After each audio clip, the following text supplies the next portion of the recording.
Nous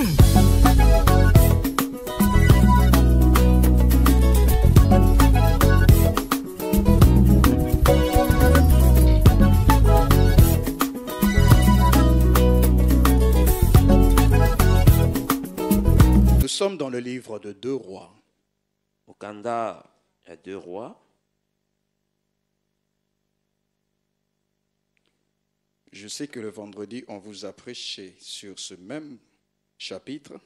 Mais nous, on ira un peu plus loin, plus bas. Et c'est une autre pensée aussi. Alléluia. Dieu est vivant. Nous sommes dans le livre de 2 Rois, chapitre 2. Il y a 2 Rois, chapitre 2. Nous allons lire le verset 19 jusqu'au verset 22. Tokotanga, verset 19, verset 22. Et dans la suite de temps, nous aurons encore quelques lectures.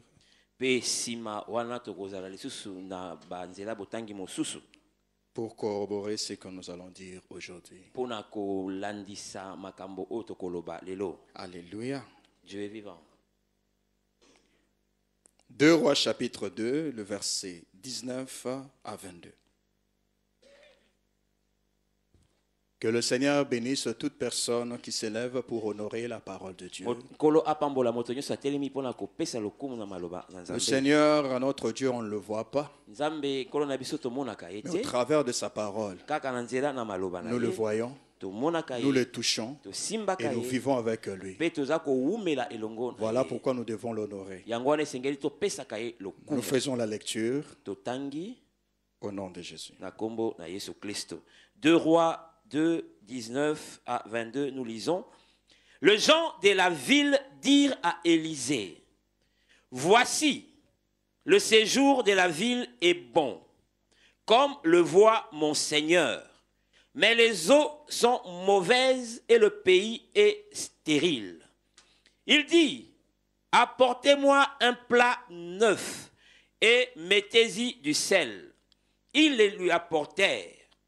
Il alla vers la source des eaux et il y jeta du sel et dit, ainsi parle l'Éternel, j'assainis ces eaux, il n'en proviendra plus ni mort ni stérilité. Et les eaux furent assainies jusqu'à ce jour selon la parole qu'Élisée avait prononcée. Amen. Amen. Amen. Amen. Avant que tu t'asseyes, dis un plat neuf. Un plat neuf. Un plat neuf. Un plat neuf. Un plat neuf. Une marmite neuve. Nzungu ya Alléluia. sika. Nous nous asseyons. Tofandi.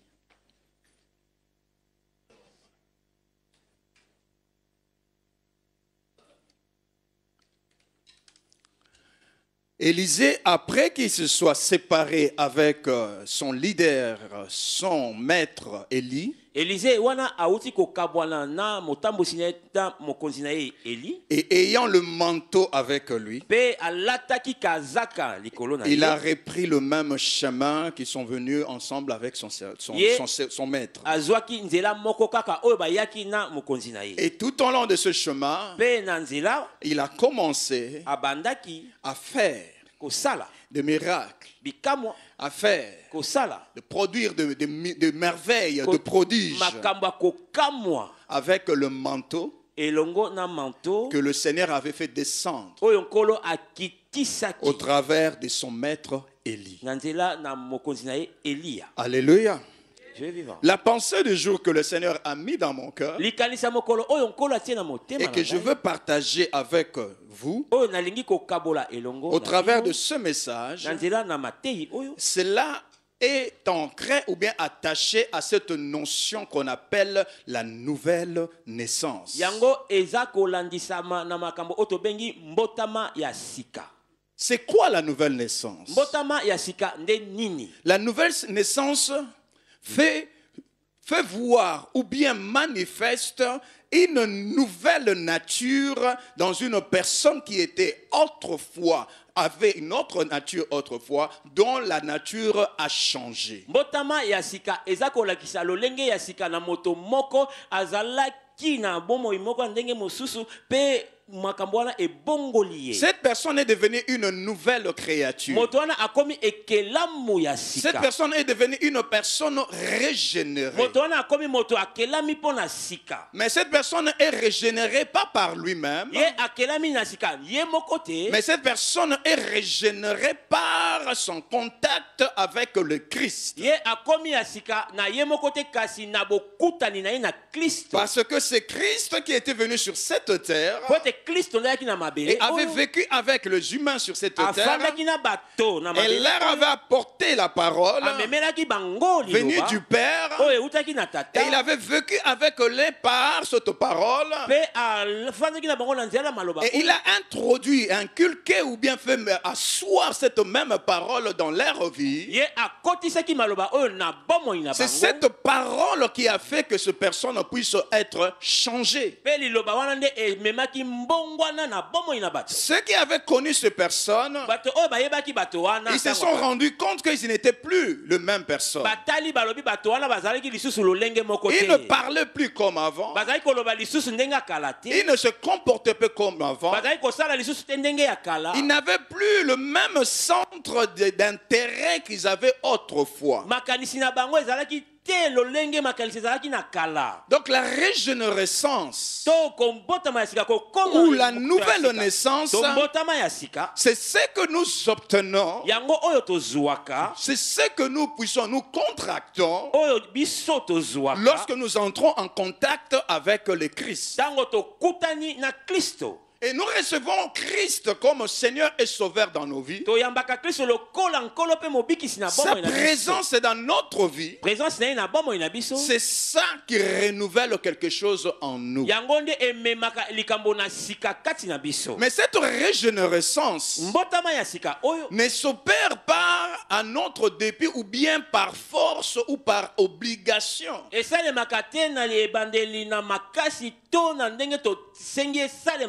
Notre Seigneur, au travers du Saint-Esprit, collabore avec nous. Et il ne nous oblige pas. Un homme de Dieu disait que le Saint-Esprit est un gentleman. C'est-à-dire quelqu'un qui ne vient pas t'imposer quelque chose par la force, si on peut traduire ça, quelqu'un de doux, de gentil.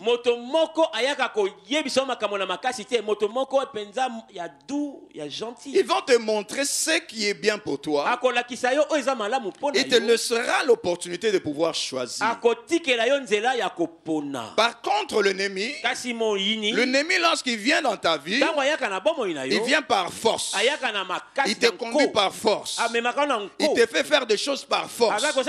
Même les choses que toi tu ne veux pas. Mais tu es obligé de le faire parce que tu es sous son contrôle. Parce que tu es possédé par lui. Parce que tu es opprimé par lui. Tu n'as plus de volonté. Tu n'as plus le loisir.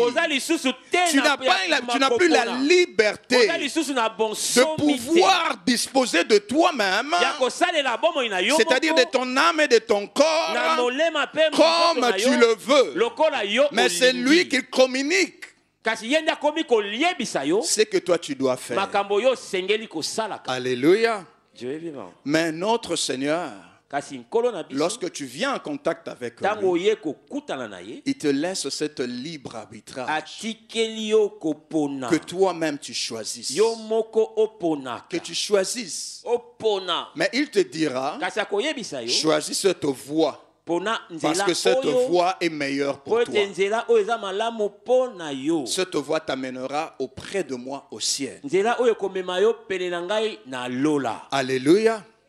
La nouvelle naissance, c'est une repentance sincère. Une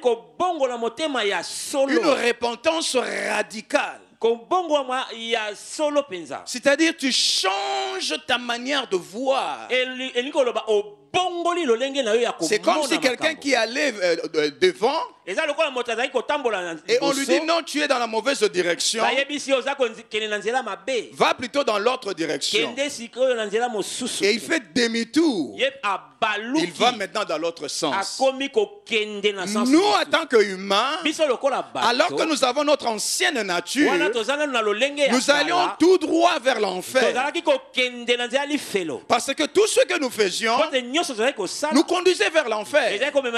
C'était l'inimitié à Dieu. Parce que le monde dans lequel nous vivons, tout ce qui se fait sur cette terre, la plupart de ces choses est contraire à la volonté de Dieu. Alors toute personne qui vit sur cette terre, s'il ne connaît pas Christ, automatiquement, il est ennemi de Dieu. Son ancienne nature, ce serait une nature de révolte. Ce serait une nature de désobéissance. Ce serait une nature de ténèbres. Une nature de chèque. Une nature qui ne donne pas gloire à Dieu. Telle était notre nature avant que nous puissions connaître Christ. Mais alors que nous connaissons Christ par sa grâce, le Seigneur veut que la nature change, que la nature se renouvelle. C'est vrai que celui qui opère ça par son esprit en nous, mais c'est à nous de pouvoir désirer cette nouvelle naissance. Sans cela, nous ne pouvons pas prétendre hériter le ciel. Parce que le ciel appartient à ceux qui sont nés de nouveau. Alléluia. Ça, c'est la nouvelle naissance. Mais l'histoire dont on nous parle ici se passe en Israël, dans la ville de Jéricho. Comme je l'ai dit, après que Élisée s'est séparé d'Élie et que Élie a été enlevé, il est revenu sur le chemin où il allait. Et sur ce chemin-là, il est passé par Jéricho. En entrant dans Jéricho, il a trouvé des fils de prophètes qui étaient là-bas. Des disciples des prophètes qui étaient là. Qui vivaient dans cette ville-là de Jéricho. Mais ces personnes avaient fait un constat que la ville était belle. Le séjour était beau dans cette ville. L'environnement était beau à voir. Le paysage était beau à voir. Mais ils se sont rendus compte que l'eau qui était là, la source qui était là, cette source-là qui était quelque part principale dans la ville, tous ils y allaient pour y boire. Ils utilisaient l'eau là pour faire même la toilette, même tout. Préparer la nourriture, irriguer leurs champs. Mais ils se sont rendus compte que de cette source-là proviendrait la mort, la stérilité. Tu sais, lorsque tu vis dans une ville, s'il y a quelque chose qui ne va pas dans cette ville, à moins que tu sois quelqu'un d'inconsidéré, ou bien quelqu'un qui ne réfléchit pas, ou bien quelqu'un qui ne comprend rien, pour que tu ne puisses pas saisir qu'il y a quelque chose qui ne va pas dans cette ville. Jéricho était une ville maudite. Alléluia. Dieu est vivant. C'est Josué qui avait maudit cette ville. Nous les chrétiens, nous parlons souvent et nous connaissons cette histoire de muraille de Jéricho. Oh oui, ils avaient pu faire tomber ça, l'Éternel avait pu faire tomber ça par leur louange. Mais lorsque Josué était entré dans cette ville-là, en ayant reçu l'ordre de l'Éternel de pouvoir vouer tout ce qui était dans cette ville-là à l'interdit. À cette époque-là, ceux qui vivaient là, ce n'étaient pas les Israélites, mais c'était le peuple qui était là, qui ne connaissait pas Dieu. Mais après un temps, lorsque le juif, les Israélites ont commencé un peu à immigrer, certains d'eux, bien après, ils se sont installés à Jéricho. Mais je ne sais pas parmi ceux qui étaient là à Jéricho, est-ce qu'ils savaient qu'il y avait une malédiction qui a été déclarée sur cette ville-là où ils vivaient? Peuple de Dieu, nous vivons dans certaines villes, nous vivons dans certains pays dont nous ne connaissons pas l'histoire. Toi tu viens seulement, tu vis, oui la ville elle est belle.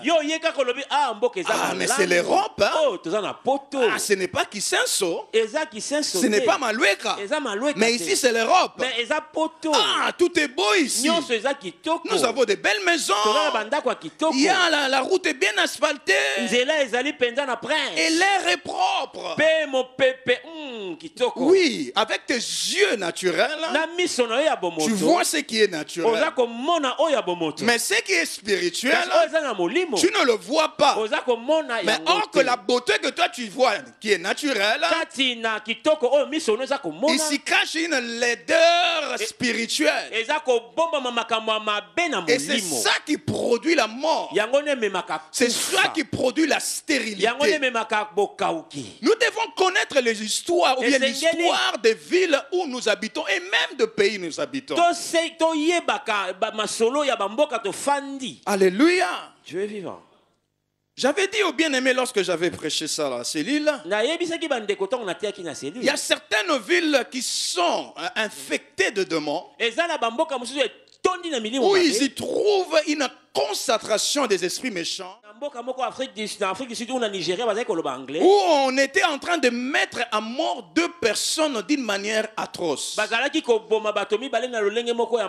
Je ne sais pas s'ils avaient volé, ou bien avec leur moto ils avaient renversé quelqu'un, mais l'image qu'on m'avait envoyée simplement montrait seulement dans la manière où on était en train de le pourchasser pour le tuer. On avait pris le feu, on avait mis sur le corps d'un homme qui était là, et cet homme était en train de fuir. On les avait encerclés. Ça ne se passait pas dans un village, je voyais que ça se passait dans une ville. Cet homme fuyait, et mais partout il allait, on le remettait pour qu'il puisse revenir vers le feu. On rajoutait le feu, on le frappait pour qu'il puisse venir dans le point là où on avait mis le feu. Finalement on l'a mis là où il y avait le feu, et il y avait un autre qui était là debout. Directement on l'a touché, et puis lui on l'a rajouté aussi parmi celui-là qui était en train de mourir. On a mis le feu sur ce personne, on a rajouté de pneus dessus, et il s'est débattu pour qu'il puisse y sortir. Il y en avait un autre qui a enlevé avec le feu qui montait, il a enlevé le pneu pour que je sais pas, pour respirer ou bien quoi. Tu pouvais voir la colère dans le visage de cet homme-là pendant qu'il était en train de mourir. Par un tel acte, les gens de cette ville-là ont appelé une multitude des esprits méchants. Parce que la méchanceté qui s'est manifestée là a touché le ciel, et les esprits sont venus. Dans une telle ville, sur ce même endroit-là, vous allez faire un constat, c'est qu'il y aura des morts à chaque fois dans cet endroit-là. Il y aura peut-être des accidents, il y a des gens qu'on n'aura peut-être pas renversés, mais le sang continuera à être versé dans cet endroit-là. Parce que le sang de ces hommes-là est en train de réclamer vengeance.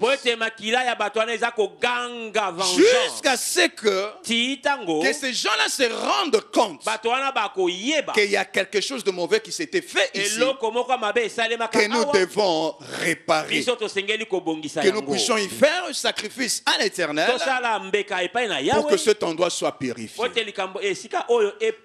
Ça, c'est une ville. Mais ça se passe aussi dans nos propres vies. Parce que ta propre vie constitue aussi une certaine source. Tout ce que tu as fait avec ton corps, qui est contraire à la volonté de Dieu, qui est contraire à la parole de Dieu. Tu as tout fait ce que tu voulais, mais maintenant ce que tu as pu faire dans ton corps a invité aussi certains esprits. Et c'est ces esprits-là, c'est eux qui sont en train de produire la stérilité, c'est eux qui sont en train de produire la mort. Alléluia. Ça se passe aussi dans des familles. Il y a certaines familles où il y a des choses qui se sont passées dedans, qui a fait que la source a été souillée et que la mort est sortie. Je connais une famille dont le neveu est allé avoir rapport avec sa tante,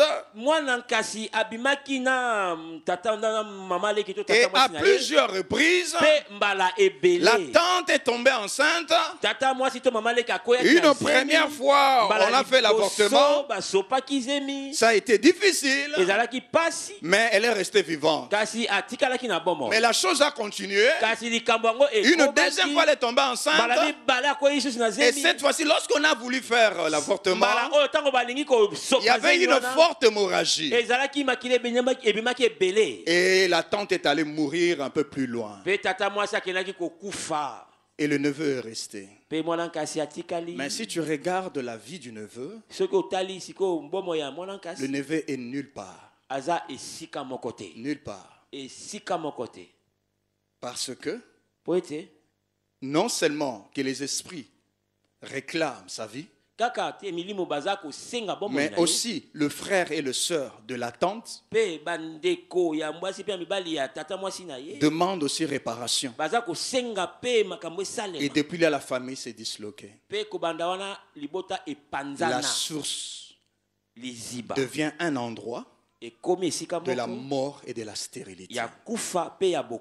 Et dans une telle famille, cet esprit-là reste là. Il sera difficile que vous puissiez vous réjouir avec un tel esprit.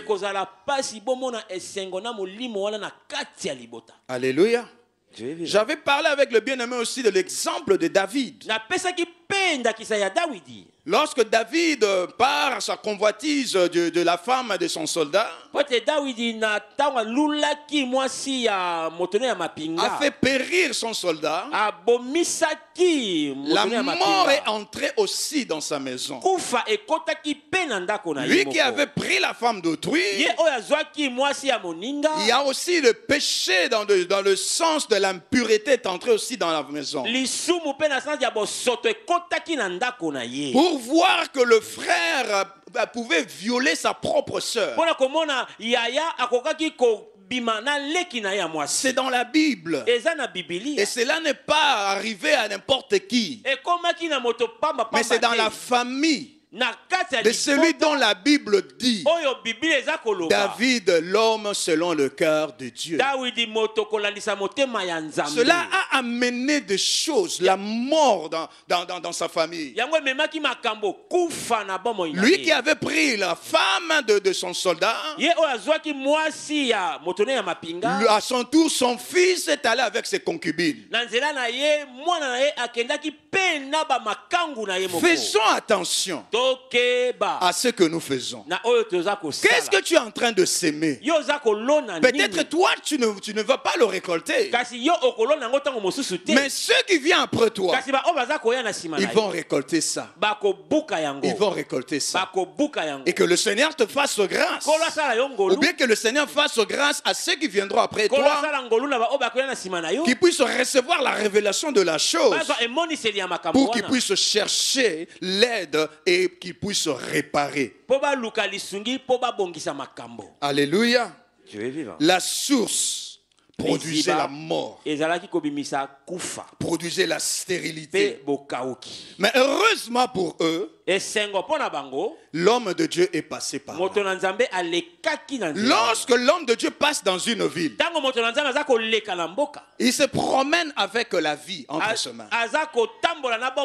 Il se promène avec la guérison entre ses mains. Il se promène avec la bénédiction entre ses mains. Il se promène avec la solution entre ses mains. Mais maintenant, il faut que les gens qui voient que celui-là c'est un homme de Dieu puissent l'accepter, le considérer et qu'ils puissent s'approcher de lui. Et en s'approchant de lui, qu'ils puissent exposer leur situation. Alléluia. Les Israélites se sont approchés. Ils ont dit à Élisée, regarde l'endroit où nous vivons. Le séjour est beau. Tout est bien.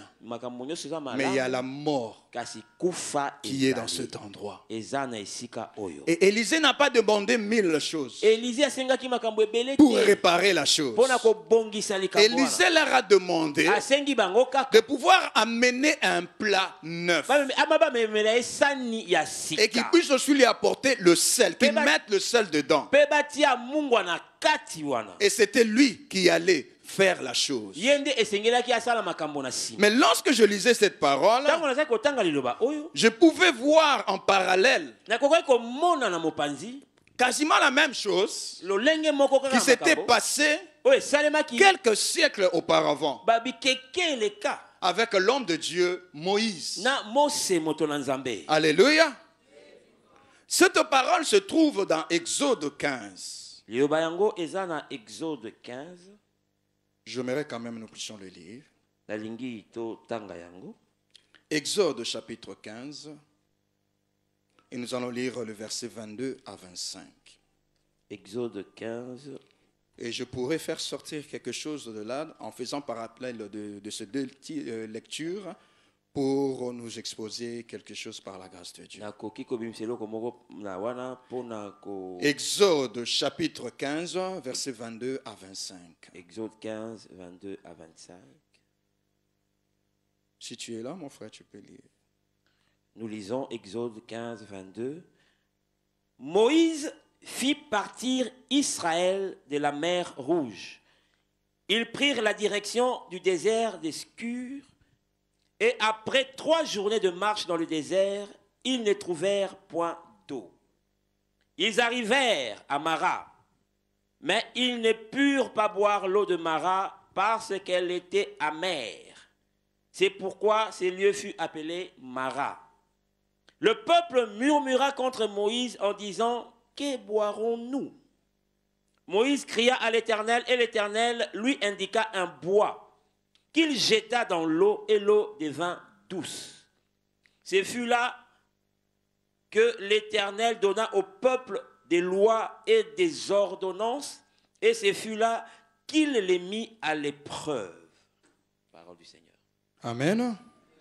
Ici, c'est Moïse qui était confronté à cette situation de stérilité et d'amertume dans l'eau que les Israélites voulaient boire.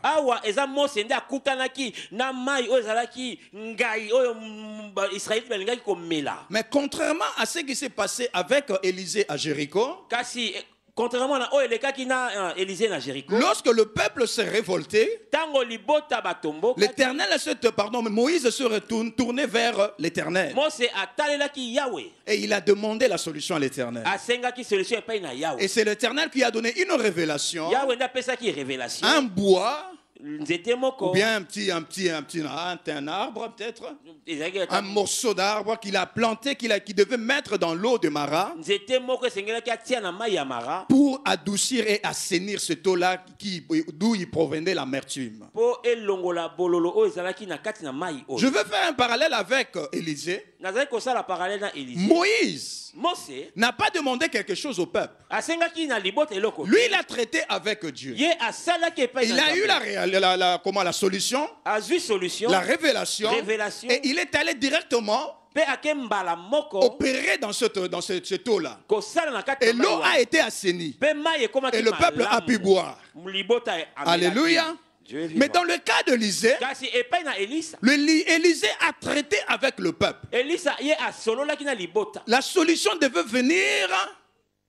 La solution devait venir à partir du peuple, c'est-à-dire le peuple devait participer à la solution qui leur était proposée.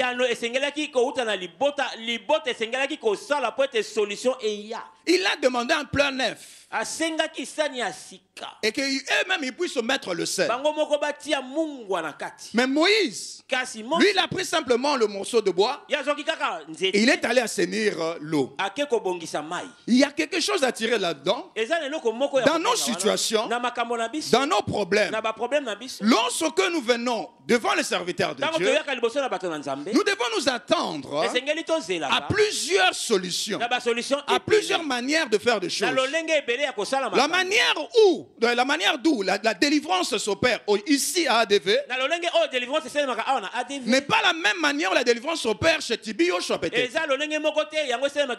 La manière où la parole est prêchée en cet endroit n'est pas la même ou peut-être chez Alf Lukao. Le Seigneur a donné des grâces différentes à ses serviteurs qui opèrent à la manière le Seigneur veut en relation avec le peuple qui est dans ces endroits-là.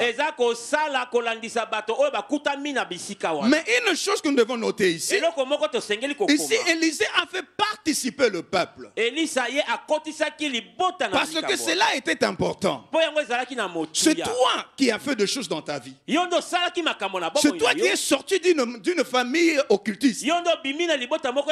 C'est toi qui habites une ville qui est maudite. Mais tu attends que la solution puisse venir de qui? La solution doit venir de toi. Parce que c'est toi qui vas lever la main et crier au secours. Alléluia. C'est à toi. Si tu ne lèves pas la main, tu peux rester dans cette situation des années et des années. Tu es malade, mais tu ne veux pas dire la chose. Tu es malade, tu ne veux pas dire ce que tu as fait. Tu es assailli par des démons, mais tu ne veux pas dire les endroits où tu t'es rendu. Tu t'attends que l'homme de Dieu puisse deviner. Mais tu risques de mourir dans cet état-là. Parce que tu ne veux pas participer à ça.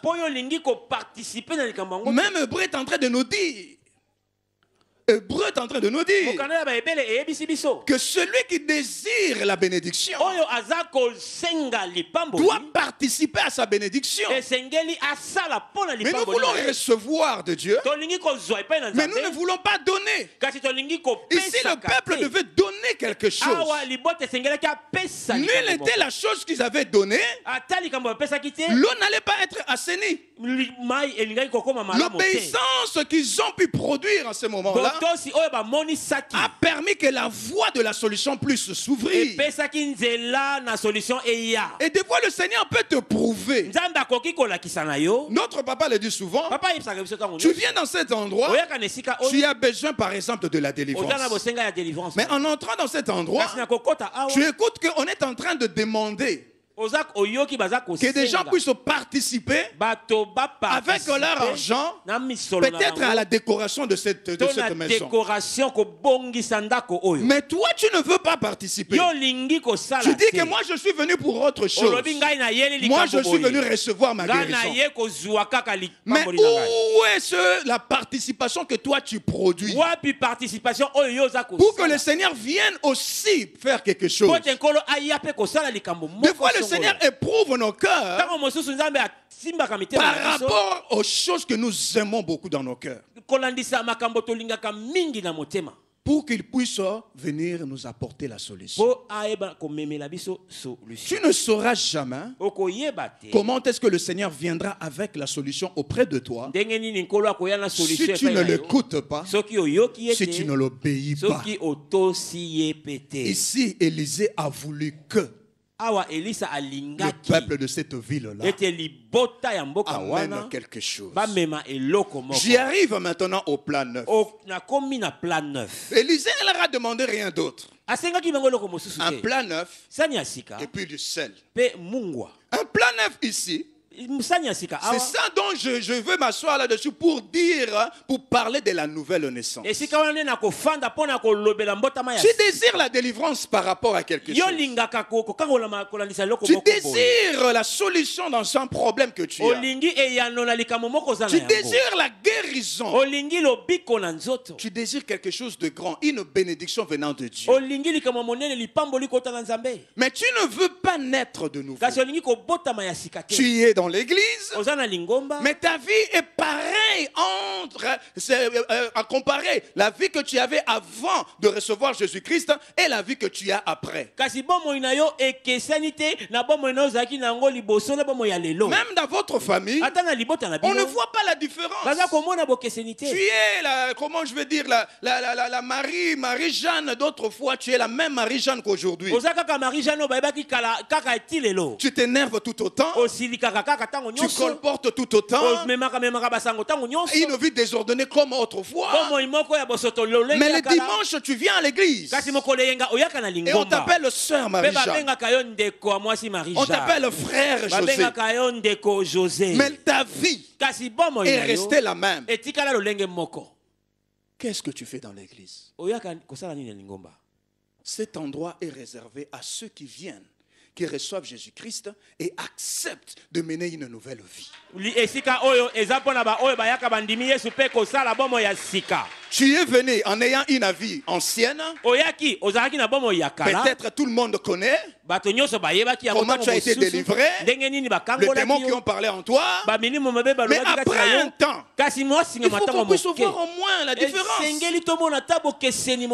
On ne va pas te délivrer indéfiniment. Les mêmes manifestations qui se faisaient dans ton corps il y a une année passée, on continue à voir ça. À quand est-ce que nous verrons la nouvelle naissance? Est-ce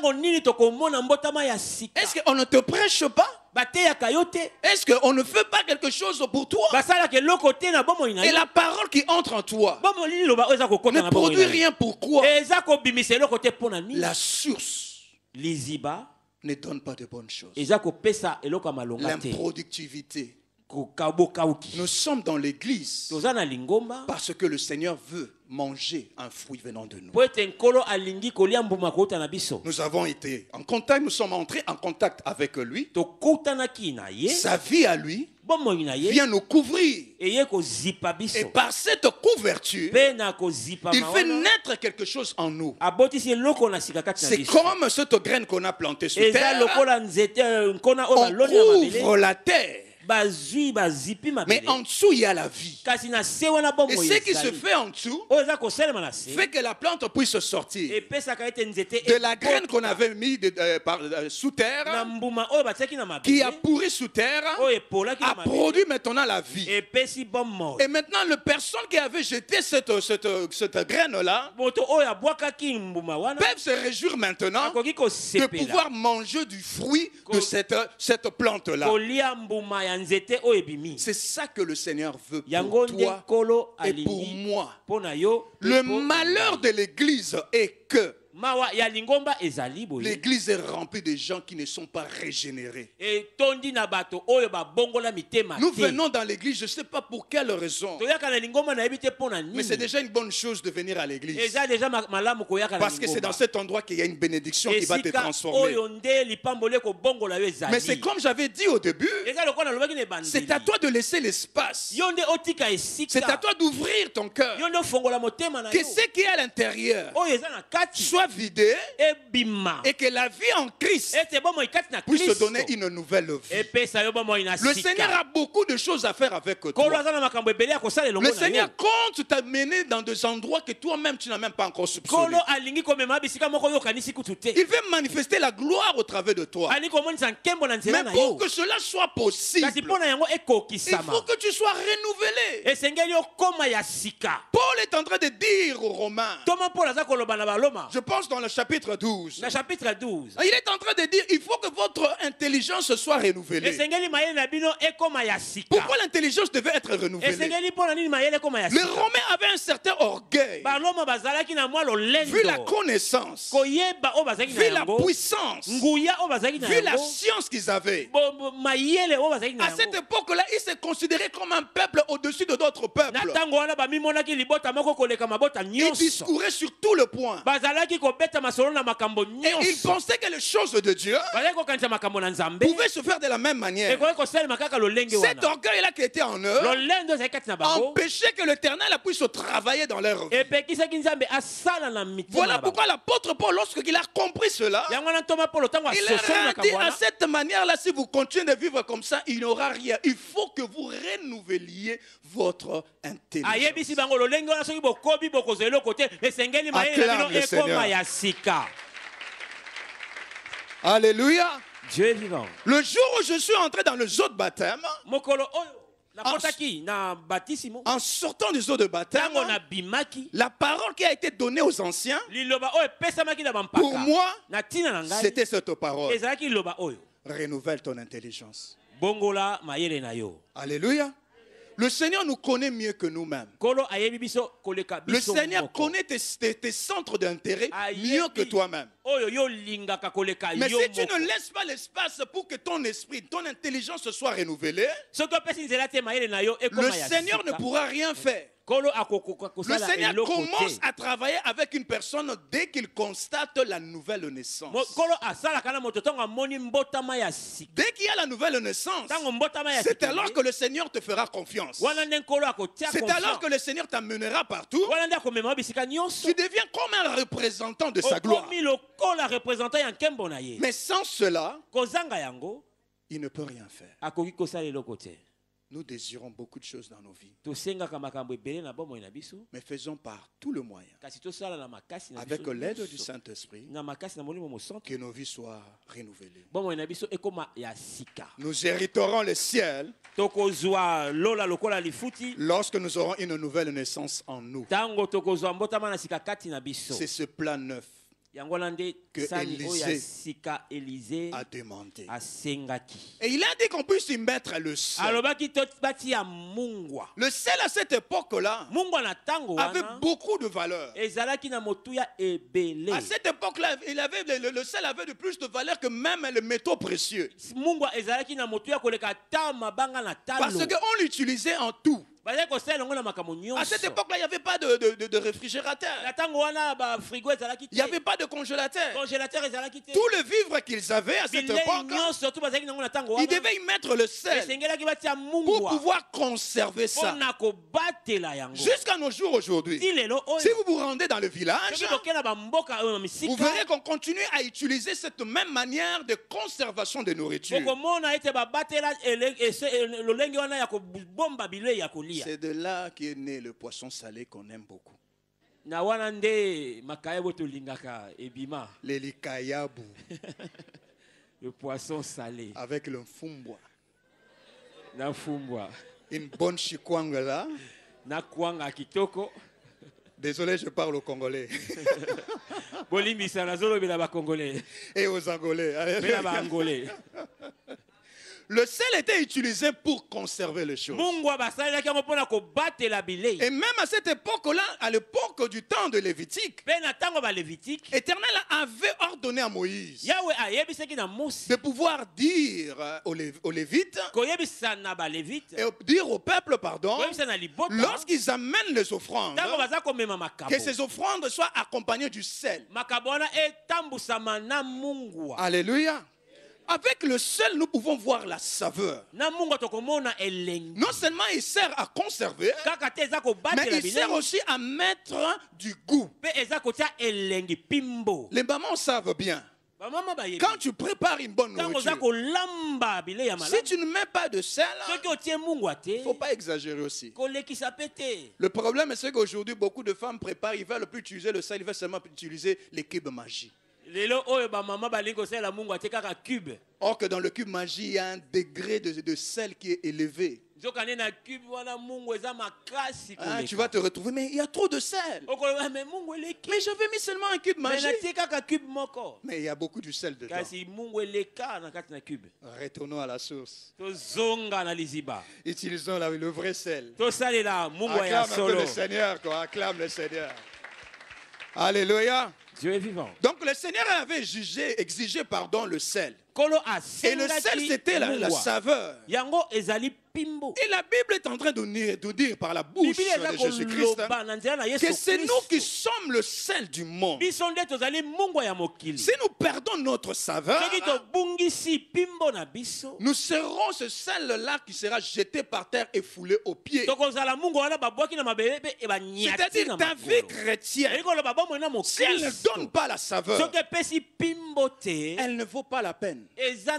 Parce que tu es un chrétien, pour que tu puisses changer les choses, que tu changes les choses dans ta famille, que tu changes les choses dans ta propre vie, que tu changes les choses dans ta ville, dans ton pays, et même plus loin si le Seigneur le veut.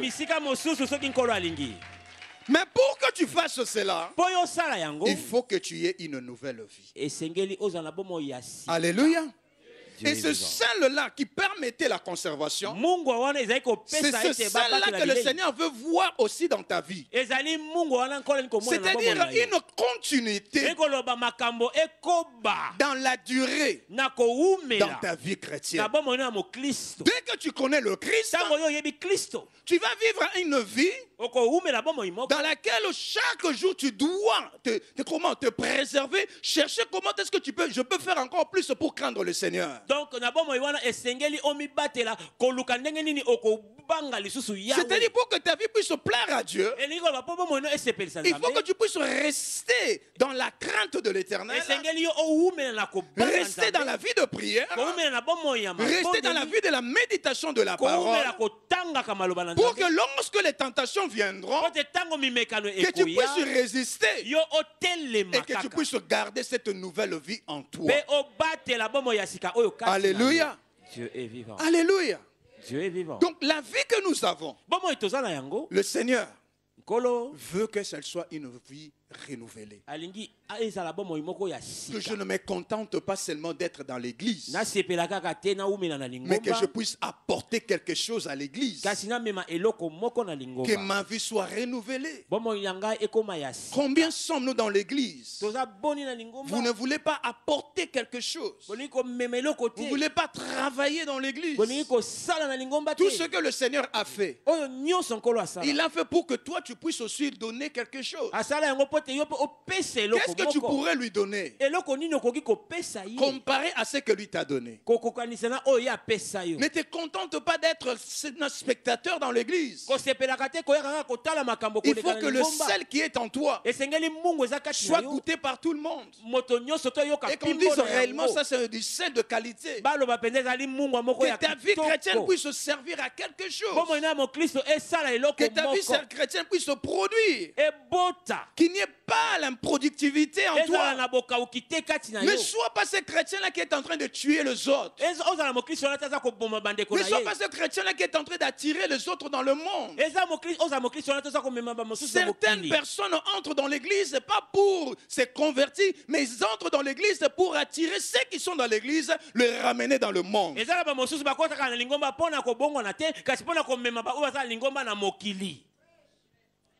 Si tu ne te changes pas, si tu demandes, tu ne te répands pas,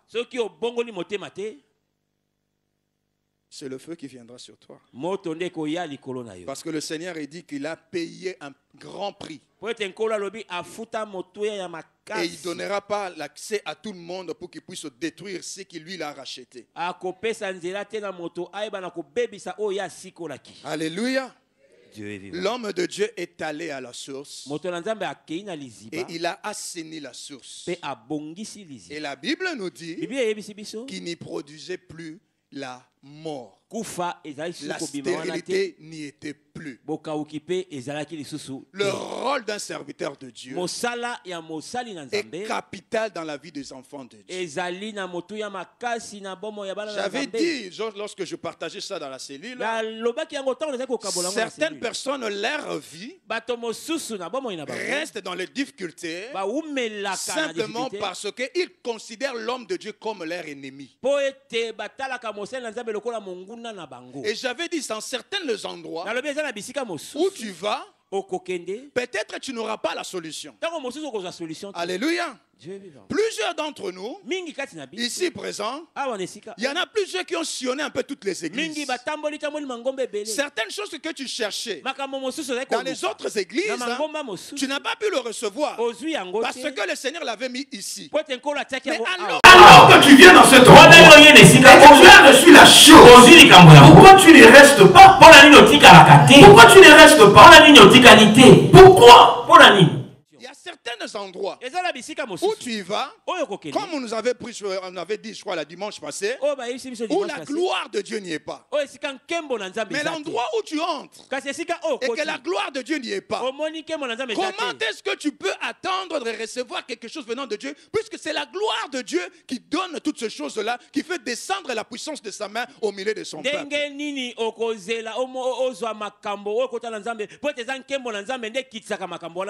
L'Éternel part dans sa parole.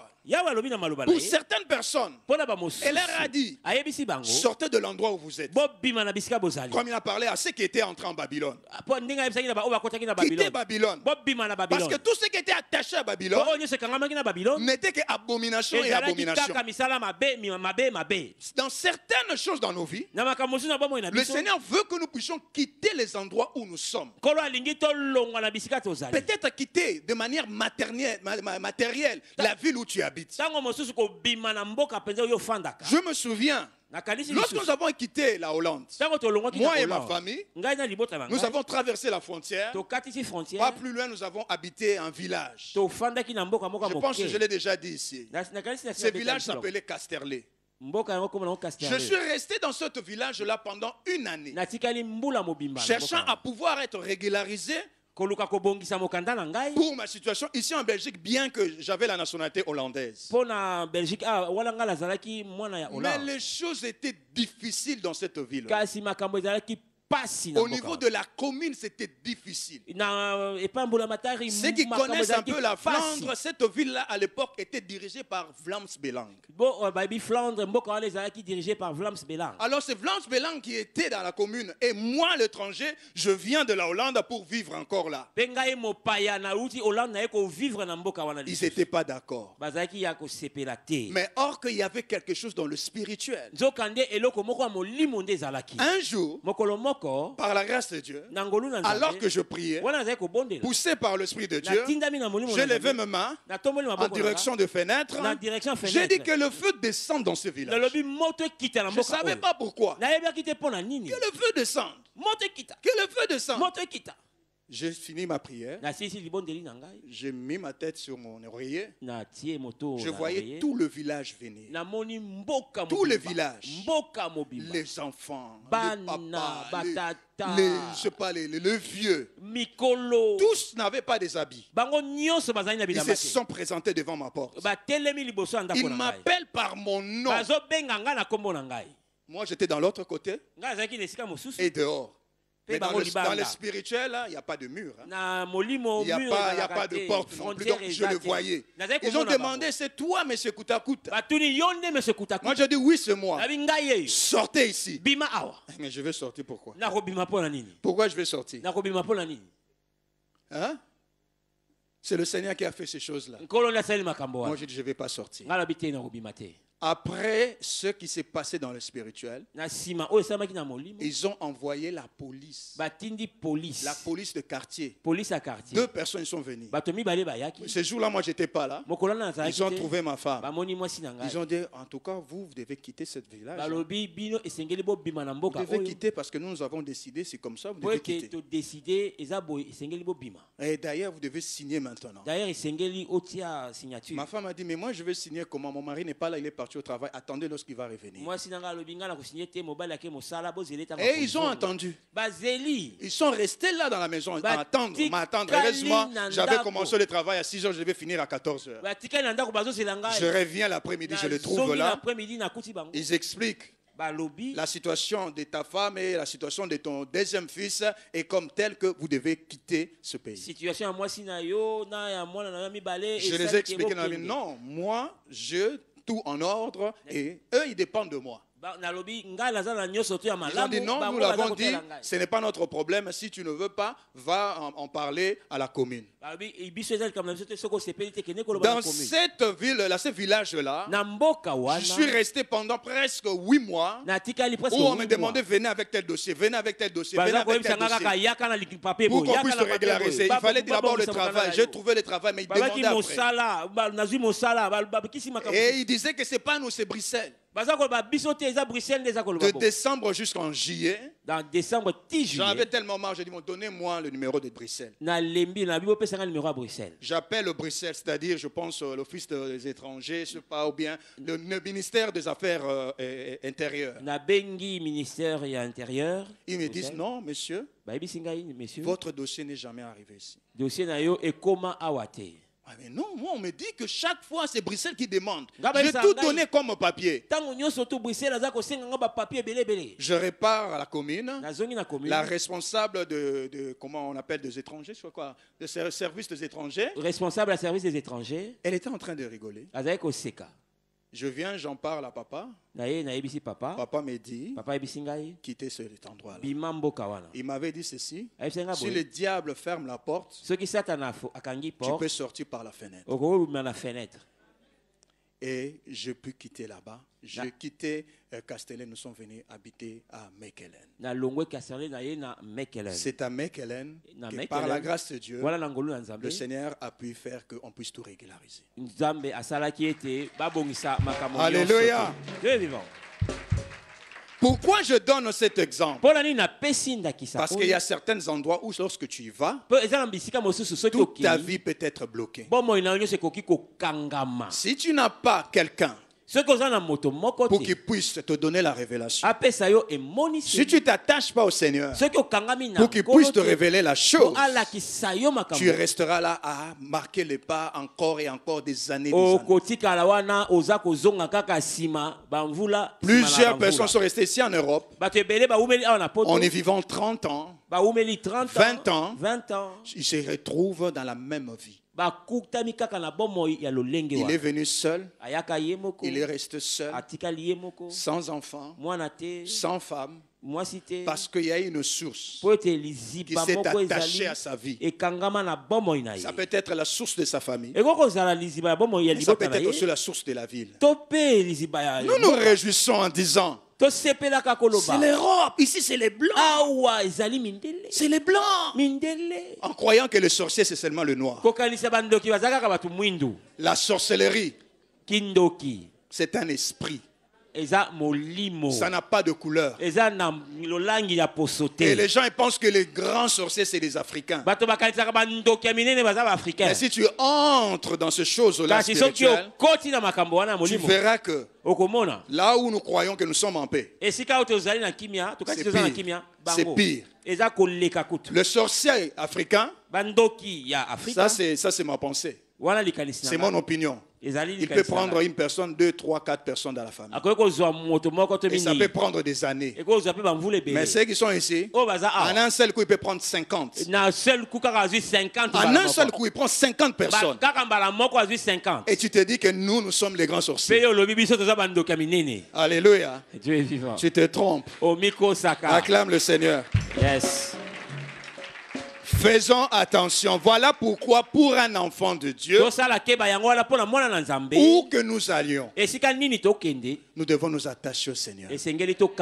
Tu arrives dans une ville, si tu es enfant de Dieu, mets tes genoux à terre, prie par rapport à cet endroit-là.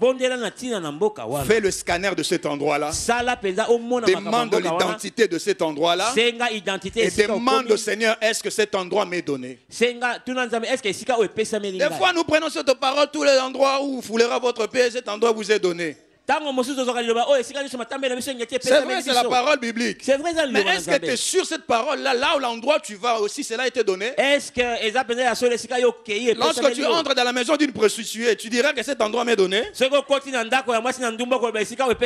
Reste là pendant un jour. Retiens-toi une nuit. Mais la deuxième nuit, on va te suivre là-bas. Alléluia. Alléluia. Dieu est vivant. Faisons attention. La parole de Dieu sans sa révélation n'a pas d'effet. Tu ne pourras pas vivre ça. L'homme de Dieu a reçu la révélation. Il a demandé une participation au peuple. Il est allé à l'endroit même. Il a assaini l'endroit. Et l'endroit qui donnait la mort a commencé à donner la vie. Les gens qui y mouraient, maintenant ils vivent. La gloire de l'Éternel habite maintenant la ville.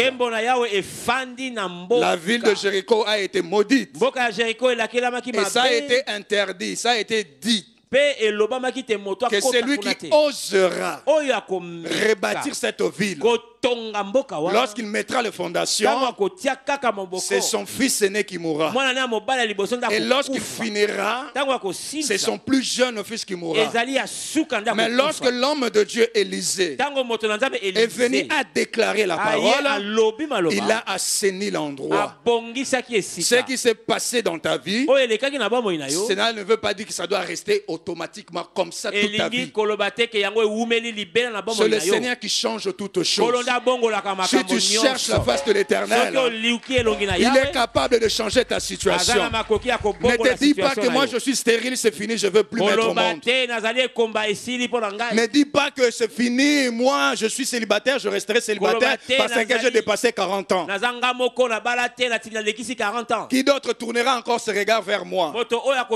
Avec l'Éternel, notre Dieu, tout est possible. Ne regarde pas les années. Ne regarde pas ton état. Il est le Dieu de multisystèmes. Il est le Dieu qui libère. Il est le Dieu qui affranchit à tout moment. Et la parole de Dieu est sortie avec révélation et avec autorité dans la bouche d'un homme de Dieu. Il vient tout coiffer toute parole. Même si la malédiction a été déclarée sur ta vie, si tu viens en présence d'un serviteur de Dieu ou il déclarera la parole et ta vie changera. Ta vie changera. Ta vie changera. Tu te réjouiras parce que c'est la parole de Dieu qui va te réjouir. Amen. Alléluia. La parole de Dieu, depuis que Élisée avait déclaré cette parole, la mort n'y tient plus. Jusqu'aujourd'hui, la mort n'y est plus. Parce que l'homme de Dieu, avec une autorité, a déclaré une parole. Et la chose s'est accomplie. Voilà pourquoi je te bénis. Progresse. Sors de l'endroit où tu es. Va vers les hauteurs. Va vers la grandeur. Que tu puisses affronter. Que tu puisses être élevé. Que la guérison soit pour toi. Que les enfants viennent vers toi. Que tu prospères. Comme l'état de ton âme prospère. Que tu puisses toucher à la chose que tu espères. Que l'argent vienne dans tes mains. Que la gloire de l'Éternel s'attache à toi. Lorsque les sorciers se lèvent dans la famille, toi lève-toi et fais-le fuir. Que la grandeur, la puissance, la bénédiction de l'Éternel se repose sur nous. Que le Seigneur nous bénisse. Nous acclamons le Seigneur. Nous acclamons le Seigneur. Si nous pouvons nous lever. Si nous pouvons nous lever. Peut-être ta vie attaché jusqu'à aujourd'hui à une source qui produit la mort. Peut-être dans ton plat, dans ton cœur, dans ta vie, la mort y est encore. La stérilité y est encore. Tout ce que tu fais ne marche pas. Tout ce que tu touches ne progresse pas. Partout où tu vas, on te refuse. Les autres peuvent aller chercher du travail. On les accepte. Mais dès que toi tu te présentes, on te dit non. Même s'il y a du travail, ta vie est en train de tourner en rond. Au travers de cette parole. Peut-être tu connais la source. Alors si tu connais la source, vois les hommes de Dieu. Alléluia. Qu'on puisse parler avec toi. Et qu'on puisse proclamer des paroles. Et que la délivrance puisse se passer là. Et que ta vie puisse être changée. Tu n'as qu'une seule vie. Tu n'auras pas deux vies. Une seule dont tu dois vivre ici sur cette terre. Mais si tu vis malheureux ou malheureuse sur cette terre, où est-ce que tu obtiendras la joie? Et souvent ceux qui vivent malheureusement sur cette terre, ils ont un cœur amer. Et souvent la méchanceté y trouve place. Alors un cœur méchant ne peut pas trouver place au devant du Seigneur dans la vie éternelle. Alors tu te connais bien, mieux même que moi, que tu te connais bien. Alors entre dans ton cœur maintenant. Lève tes mains et lève ta voix. Dis au Seigneur, si en moi il y a encore une source qui produit la mort, qui produit la stérilité, Seigneur, détache-moi de cette source. Si c'est moi qui est allé m'attacher à cette source, pardonne-moi au Seigneur. Par ton esprit, viens à mon aide, que je puisse maintenant m'attacher à ta vie, à ta source à toi de vie, et que je puisse vivre une nouveauté de vie. Nous prions au nom de Jésus-Christ. Nous prions au nom de Jésus-Christ. Lève ta voix et prie. Lève ta voix et prie. Lève ta voix et prie. Tu as entendu cette parole. Maintenant c'est ton tour. C'est à toi de faire le travail. C'est à toi de faire le travail. Présente ce que toi tu veux devant le Seigneur. Présente ce qui est en toi. Que le Seigneur te détache de cette source. Que le Seigneur te détache de cette source. Prie le Seigneur. Prie le Seigneur. Prie le Seigneur. Détache-toi de cette source familiale qui produit la mort. Détache-toi de cette source de la sorcellerie qui produit la mort. Détache-toi de cette source de cultisme qui produit les ténèbres. Détache-toi. Détache-toi. Détache-toi. Détache-toi. Détache-toi. Détache-toi. Détache-toi. C'est le peuple qui est allé vers Élisée. Et c'est le peuple qui a expliqué. C'est le peuple qui a participé. Participe à ta délivrance toi-même. Participe à ta délivrance. Au travers de ta prière. Prie le Seigneur. Prie le Seigneur. Dis au Seigneur, détache-moi de cette source. Détache-moi de cette source. Détache-moi de cette source. Détache-moi de la source de la sorcellerie. Détache-moi de cette source. Détache-moi de cette marmite qui est dans le village. Détache-moi. Prie le Seigneur sérieusement. Prie le Seigneur sérieusement. Si toi tu es détaché, prie pour tes frères. Prie pour tes soeurs. Prie pour tes enfants. Détache-les de cette source. Détache-les de cette source. Sépare-toi de cette source. Rabashataka rabasheke. Remanda shayataka rababakaba. Ribabo sheketeke rebakaba. Father, in the name of Jesus, nous éloignons toute source de mort, toute source de sorcellerie, tout ce qui produisait la mort en nous. Father, in the name of Jesus, en tant que tes fils, en tant que tes filles, Père, détache-nous de cette source. Détache-nous de cette source. Sépare-nous de ce lien. Randa shataka rabakaba. Reba shekete rebo shaka. Rimanda bayabo shayata. Rama bashataka rabayeka. Father, in the name of Jesus. Father, in the name of Jesus. Que ces sources soient séchées, Father. Rekabate reba. Remanda bakate reba. Ribabo shayataka. Ramanda bayebo sheke. Yebo rebo shakataka. Ramanda bo yabo sheteke raba. Ribaba bo yebo sheteke reba. Remanda bo shataka raba.